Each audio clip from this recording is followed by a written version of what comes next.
This is Lab 12, Visual Acuity. We're Lab Group 2A, and I'm Steven. So I'm going to go over what we're testing here, and then later on we'll discuss some of the results. So we're testing visual acuity, basically how well you can resolve with your eye.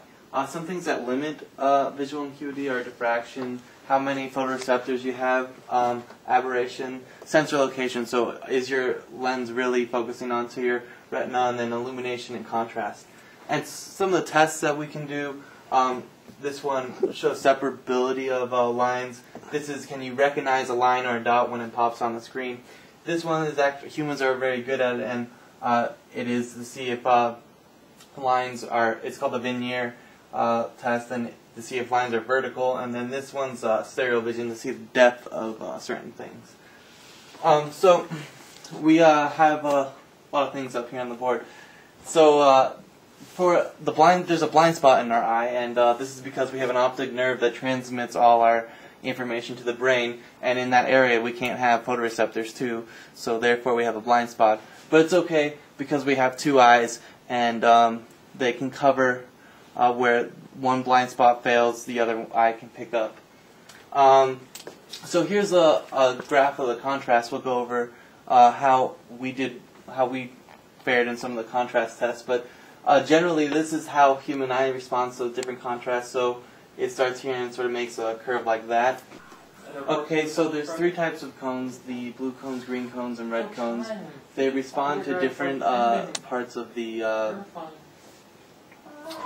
spectrum. Basically, the blue cones respond to the blue spectrum, the green cones respond to the green, and red to the red. There's also rods, and they respond across the whole entire spectrum, essentially not, perfectly, but they don't know whether it's red, blue, or green, so they have no color vision, if you will.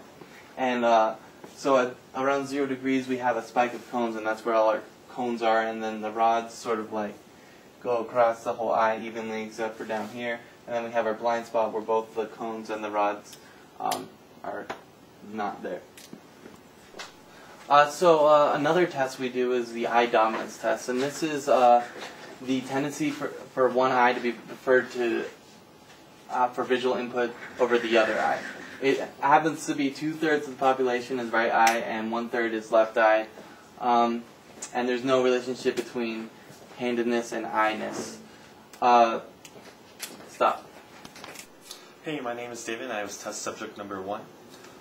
For this part of the lab, we did another test called the Flicker Fusion Frequency Test. Basically, we took 4 different types of LEDs, in this case orange, yellow, red, and green, and varied voltage and frequency, and saw basically when we can't detect when it's oscillating, the light. So right now, as you can see, the frequency is pretty low, and you can see it oscillating between a pretty slow period. But as you adjust the frequency, it becomes faster and faster until there's a point in which the eye can't detect that anymore. Once that point is found of when we can't detect it, we basically record it. We basically varied voltage from 2 to 4 volts and did a graph, which we'll show you on the computer right now. As you see on the graph, you can see the 4 LEDs. Everything is basically color-coded, so yellow would correspond to yellow, red would be red, etc. As you can see, when varying voltage from low to high, you can see that the frequency increases, except for the red. Red we had a bit of trouble because me, who was measuring the results, it was very hard for me to see a difference between the red, but with the other 3 LEDs it was perfectly fine. Another set of tests we did dealt with color vision.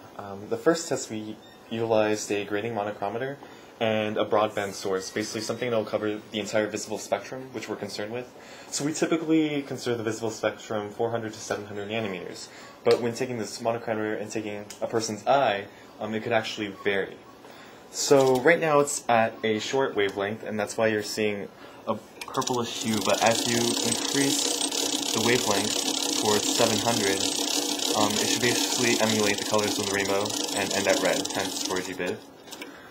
For results, me for instance, I got about 410 in the short and 710 in the long, while Steven got 723, so his color vision is a lot wider than mine. Another color test we did was called the Ishihara, or English Ishihara color test. Basically, it tests red and green color blindness. If you can't see the 27, you're probably colorblind. Alright, I'm Brian LaCasse, and I was test subject 3 for this lab. So you can see, this is the chart we used for our Snellen chart test. And at the 20/20 line, which is here, so at 20 feet, the 8 corresponds to it. You can see, hopefully, there's some letters there. This is where there's the 1 arc minute for the features of letters and the 5 arc minutes for the full letter. Some of us could read that, some of us couldn't. I wasn't one of those that could.